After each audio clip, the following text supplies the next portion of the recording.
Shalom. Shalom. Berikan satu yang meriah buat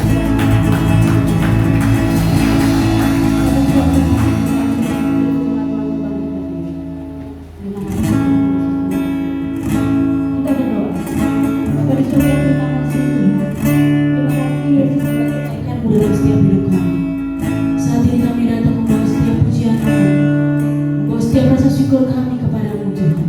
Tuhan, kami percaya Tuhan, kami datang kepadamu Tuhan, membawa hati kami Tuhan. Kami hanya memberikan hati kami kepadamu Tuhan. Rasa syukur kami Tuhan hanya untuk Engkau Tuhan. Terima kasih Tuhan Yesus, terima kasih Tuhan. Haleluya Yesus. Terima kasih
Haleluya, haleluya. Terima kasih Tuhan Yesus yang siap memuji Tuhan sama-sama dengan saya. Katakan amin. Berikan sorak-sorai meriah buat Tuhan. Haleluya.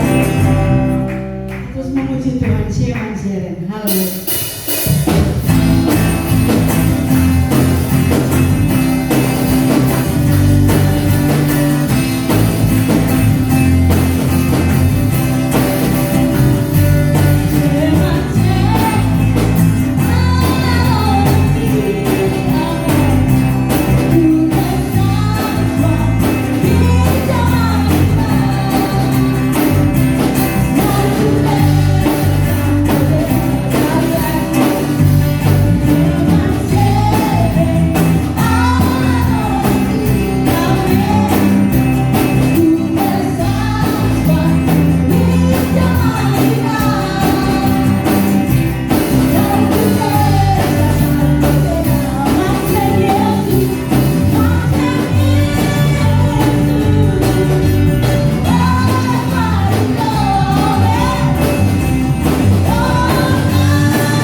Kami tahu hari-hari ini Tuhan mencari penyembah-penyembah yang membawa dalam roh dan kebenaran. Biar Tuhan buat kami masuk dalam bilangan-bilangan itu Tuhan. Di hari-hari ini kami mau menyembah Engkau Tuhan. Di hari-hari ini kami mau meninggikan Engkau. Di hari-hari ini kami mau agungkan Engkau. Di hari-hari ini kami mau sanjung Engkau. Semoga Engkau layak. Terima kasih Bapa dalam surga. Terima kasih Tuhan Yesus. Saatnya kami mau dengar kebenaran firman-Mu.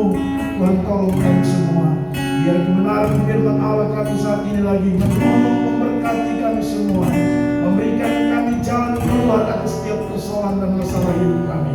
Terima kasih menuntun kami, menegur kami Tuhan, bahkan membuat kami insaf di tengah-tengah kami mengiring Tuhan. Terima kasih Bapa dalam surga. Karena itu Tuhan mari berbicara buat kami semua. Roh Kudus bekerja di setiap hati dan pikiran kami.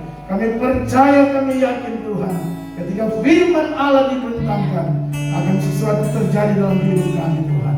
Terima kasih Bapa. Kami siap untuk dengar firman-Mu dalam nama Yesus, firman yang hidup. Kami sudah berdoa. Haleluya, haleluya. Amin. Silakan duduk kembali Bapak Ibu Saudara yang Tuhan Yesus kasih. Haleluya. Kita bersyukur lagi kepada Tuhan kalau hari ini ya kita masuk dalam ibadah yang kedua ya. Karena minggu kemarin kita tidak ibadah, masih ada beberapa jemaat mungkin yang tidak sempat dapat informasi bahwa hari minggu ini kita sudah ibadah ya. Kita ibadah minggu kemarin kita tidak sempat ibadah ya secara offline, tapi dengan online saya menyampaikan firman Tuhan minggu kemarin ya secara online terkait dengan firman Tuhan dalam Matius pasalnya yang ke-17 ya. Kalau saudara dan saya mengikuti, karena memang kemarin sangat mendesak dan tiba-tiba harus menyampaikan firman Tuhan secara online ya. Saya menyampaikan firman Tuhan minggu kemarin dalam Matius pasalnya yang ke-17 ayat yang ke-20 ya, sekedar mereview atau mengingatkan kita semua terkait dengan peristiwa murid-murid Tuhan Yesus. Coba kita lihat firman Tuhan ini sebentar untuk mengingatkan kita semua. Matius pasalnya yang ke-17 ya. Ini firman Tuhan terkait dengan murid-murid Tuhan Yesus. Kita baca ayat saja yaitu ayat 20 ya. 17 ayat 20 dikatakan firman Tuhan seperti ini. Ia berkata kepada mereka, karena kamu kurang percaya, sebab aku berkata kepadamu sesungguhnya sekiranya kamu mempunyai iman sebesar biji sesawi saja, kamu dapat berkata kepada gunung ini, pindah dari tempat ini ke sana. Nah, saudara perhatikan firman Tuhan ini, kata yang Tuhan Yesus bilang bahwa karena kamu kurang percaya, tetapi aku berkata kepadamu, jika kamu punya iman sebesar biji sesawi saja, kamu dapat berkata kepada gunung ini, pindah dari tempat ini ke sana. Apa yang dimaksud oleh Tuhan Yesus terkait dengan kata gunung? Kata gunung ini adalah kiasan figuratif yang Tuhan maksudkan, yaitu pada ayat-ayat sebelumnya terkait dengan seorang anak muda yang sakit ayam. Ya, Kalau saudara perhatikan cerita ini tentang anak muda yang mengalami sakit ayam. Saudara tahu bahwa murid-murid mendoakan anak ini, tetapi tidak disembuhkan. Haleluya. Jadi murid-murid berdoa tidak sembuh penyakit ayamnya. Kemudian mereka datang sama Yesus dan berkata, kenapa kami berdoa tidak sembuh? Dan Tuhan Yesus bilang, kamu kurang percaya. Kalau kamu punya iman sebesar biji sesawi, kamu bisa perintahkan gunung penyakit ayam ini pindah dari tempat itu. Jadi itu maksudnya gunung penyakit, ya, pindah, dia akan pindah, saudara. Jadi apapun gunung bisa saja gunung pencobaan, gunung masalah, gunung pergumulan, ya, gunung apalagi ya yang dikiaskan oleh Tuhan Yesus di sini. Kalau kita punya iman sebesar biji sesawi, nah, iman sebesar biji sesawi inilah yang bisa memindahkan gunung masalah, gunung sakit penyakit, gunung tantangan. Itu khotbah saya minggu kemarin, saudara, ya. Nah, ada 3 iman yang bisa memindahkan gunung, iman yang bisa memindahkan persoalan yang kita hadapi, iman yang bisa memindahkan sakit penyakit yang kita alami, iman yang bisa memindahkan pencobaan-pencobaan yang kita alami dalam hidup kita pribadi dan keluarga. Iman yang bagaimana itu, saudara? Ada 3 model iman yang bisa memindahkan gunung persoalan, gunung sakit penyakit. Yang pertama, penjelasan saya minggu kemarin, iman yang tidak bimbang. Ya. Iman yang tidak bimbang. Kenapa, saudara, iman yang tidak bimbang? Dalam Markus pasalnya yang ke-11 ayat 23, Tuhan Yesus bilang begini, asal kamu tidak bimbang. Ya, coba lihat itu dulu. Saya ingin mengingatkan kita, ya, Markus 11 ayat 23. Multimedia bisa bantu Markus pasalnya yang ke-11 ayat 23. Apa dikatakan firman Tuhan di sana, ya? Sekali lagi Markus, ya. Aku berkata kepadamu, sesungguhnya barang siapa berkata kepada gunung ini, beranjaklah dan tercampaklah ke dalam laut, asal tidak apa? Bimbang. Haleluya. Jadi kalau kita punya iman yang sebesar biji sesawi yang diibaratkan dengan iman yang tidak bimbang, maka apa saja yang kita perintahkan yang sedang menghantui dalam hidup saudara dan saya, yang sedang ada dalam hati, pikiran kita, kehidupan kita, keluarga kita bisa perintahkan pindah, asal tidak bimbang, tetapi percaya bahwa apa yang dikatakan itu akan terjadi, maka hal itu akan terjadi baginya. Haleluya. Jadi yang pertama, dengar baik, saudara, bagaimana iman yang bisa memindahkan gunung, iman yang bisa memindahkan sakit penyakit, gunung penyakit, gunung tantangan, gunung masalah, gunung pencobaan, ya. Iman yang tidak bimbang. Ada lagi satu ayat dalam Yakobus 1 ayat 6 dan 7 di sana berkata begini, jangan pernah mengira kamu akan dapat sesuatu kalau kamu bimbang. Jadi bimbang ini bahaya sekali, membuat kita tidak bisa mendapat apa-apa, Bapak Ibu Saudara sekalian. Karena itu kita harus percaya sungguh, ya, tidak punya iman yang bimbang. Jangan berdoa, habis berdoa, amin, langsung ragu-ragu, khawatir, langsung pikir ini jadi kan tidak. Kebanyakan kita pikir, Tuhan angkat penyakit ini dalam nama Yesus, haleluya, amin. Begitu dia buka mata, ini penyakit hilang kan tidak? Ini bimbang. Ya, Tuhan tolong saya percaya, saya yakin Tuhan pasti bela saya, haleluya, amin. Begitu dia buka mata, betul kan tidak? Ini orang bimbang. Dan banyak orang seperti itu. Firman Tuhan bilang, kalau kita tidak bimbang, percaya bahwa apa yang kita katakan, apa yang dikatakannya itu akan terjadi, maka hal itu akan terjadi baginya. Apa yang kita katakan, apa yang kita minta. Di Yakobus berkata, jangan mengira kalau kau bimbang, kau mau dapat apa-apa dari Tuhan. Tidak. Jadi yang pertama, khotbah saya minggu lalu, iman yang memindahkan gunung persoalan, gunung sakit penyakit, gunung pergumulan. Yang pertama harus iman yang tidak bimbang. Yang kedua, iman yang berani. Ada banyak orang beriman tapi penakut. Ingat, di surga bukan tempatnya para penakut. Iman harus berani. Ya, pandemi COVID-19. Kita beriman, tapi mau gereja saja kita takut. Aduh, jangan ke gereja, nanti kita kena virus. Beriman, tapi takut. Ya, haleluya. Itu iman bagaimana? Ya, haleluya. Iman harus berani. Kalau sudah beriman, berani. Ya, terkait dengan masker, itu bagian daripada kedisiplinan kita. Tetap itu bagian kita. Iman itu hubungan kita dengan Tuhan. Tuhan akan bekerja. Sementara kita ya pakai masker, jaga jarak, cuci tangan, bila perlu bawa sanitizer, ya, hand sanitizer dibawa. Kalau itu semua sudah kita kerjakan, apa yang kita takuti? Amin. Haleluya. Jadi iman harus berani. Yosua waktu disuruh Tuhan untuk rebut tanah perjanjian, pimpin bangsa Israel untuk periode kedua, Tuhan bilang begini sama Yosua, Yosua, beranikanlah dirimu dan teguhkan hati. Tuhan bilang kau harus berani. Kalau kita tidak berani, kita tidak akan dapat apa-apa. Contohnya misalnya 10 orang kusta, Tuhan bilang, mereka berdoa, Tuhan minta sembuh. Tuhan bilang begini, keluar dari tempatmu, tunjukkanlah dirimu kepada imam-imam. Mereka harus keluar, tinggalkan tempat isolasi mereka, keluar dari daerah sakit kusta, keluar ke daerah orang sehat. Nah, risikonya mereka akan dilempar batu sampai mati. Tapi karena mereka berani, kita keluar saja, berani keluar.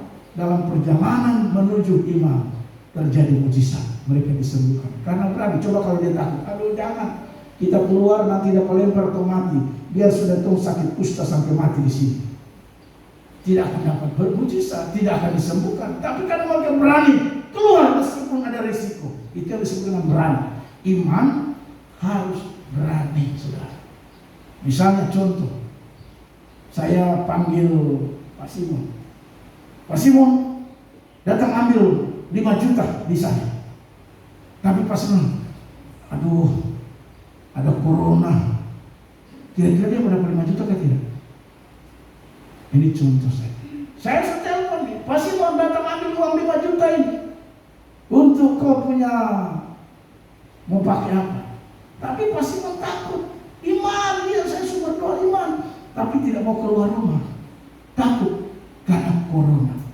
Kira-kira 5 juta mau dapat itu? Tidak.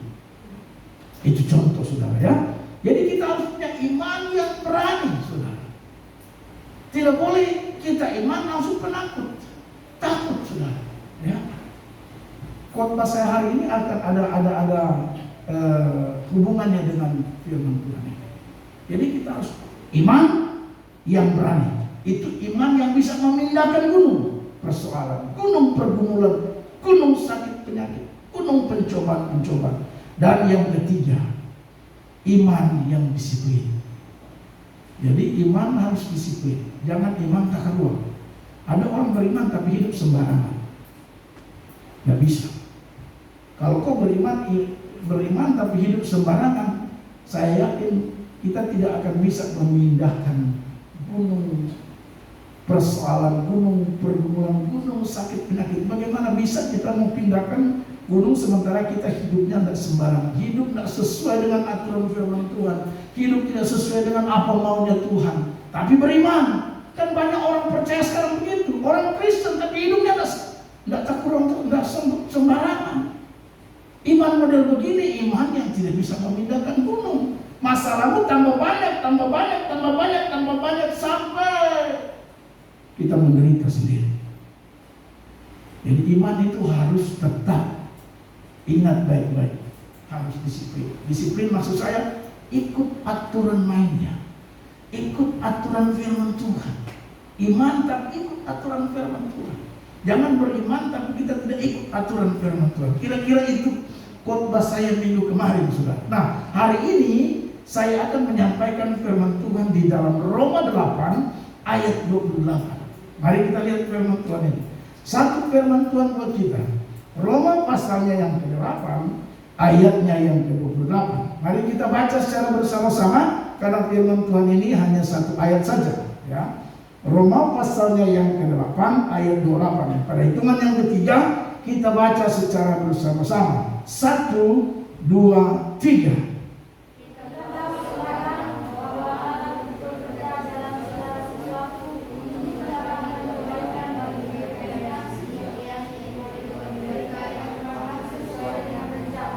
Haleluya. Dari ayat ini saya beri judul, jangan takut, Allah punya rencana. Haleluya. Judul ini saudara saya ambil dari ayat ini. Ayat ini firman Tuhan berkata, saya baca sekali lagi, kita tahu sekarang bahwa Allah turut bekerja dalam segala sesuatu untuk mendatangkan kebaikan bagi mereka yang mengasihi Dia, yaitu bagi mereka yang terpanggil sesuai dengan rencana Allah. Haleluya. Ayat ini saya beri judul khotbah saya, jangan takut, Allah punya rencana. Saudaraku yang Tuhan Yesus kasihi, dengar baik dari ayat ini. Kalau kita perhatikan baik-baik, dalam bahasa sehari-hari dikatakan Allah mengatur semuanya untuk kebaikan orang yang mengasihinya dan dalam rencana panggilan Tuhan. Jadi saudara yang Tuhan Yesus kasih, apapun yang terjadi dalam hidup ini, apapun yang terjadi dalam dunia ini, situasi keadaan yang kita alami hari-hari ini, dengar baik Bapak Ibu Saudara, Allah turut bekerja di dalamnya. Bukan Allah tidak turut bekerja, ya. Dan kalau Allah turut bekerja di sana, dengar baik, bukan untuk kecelakaan kita. Amin. Tapi Alkitab berkata Allah turut bekerja di sana untuk kebaikan orang-orang yang mengasihi Dia. Kalau saudara dan saya menjadi orang-orang yang mengasihi Tuhan, dengar baik, saya mau beritahu, ngapain takut? Allah punya rencana bagi kita. Rencananya apa? Apapun keadaan ini untuk kebaikan kita.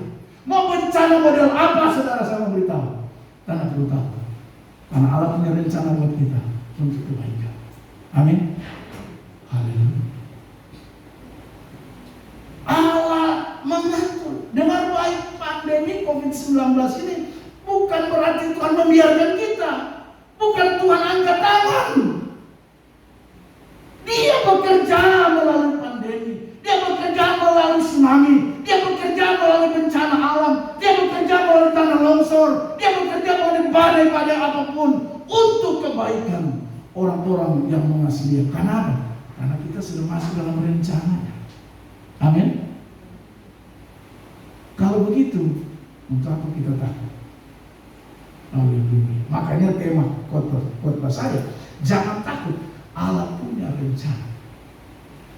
Haleluya. Ingat, di sorga Tuhan benci dan tidak ada bagiannya orang-orang penakut di sorga. Nggak ada. Alkitab bilang penakut tempatnya bukan di sorga. Amin. Saya mau ulang-ulang dulu. Dan yang saya tahu, firman itu ada dua. Firman itu didengar melalui pembacaan firman Tuhan, dan ada firman yang dilihat. Firman yang dilihat itu apa? Firman yang dilihat itu adalah saudara dan saya. Jadi orang bisa lihat firman dari mana? Coba saya tanya saudara, orang bisa lihat firman Tuhan dari mana? Dari cara hidup kita, Pak. Dari mana Pak Pendeta bisa simpulkan bahwa orang melihat firman dari gaya dan cara hidup kita? Alkitab berkata begini, kamu adalah surat Kristus yang terbuka yang bisa dibaca oleh. Jadi menurut saya firman itu ada yang didengar, tapi ada juga yang dilihat. Bagaimana kalau orang lihat kau penakut? Kira-kira dia mau terbangun imannya enggak? Dia lihat kita, wow, bicara penakut. Dengar, tapi orang bisa lihat. Haleluya. Makanya saya memberitahu, jangan takut. Kalau saudara klik firman Tuhan, Alkitab di smartphone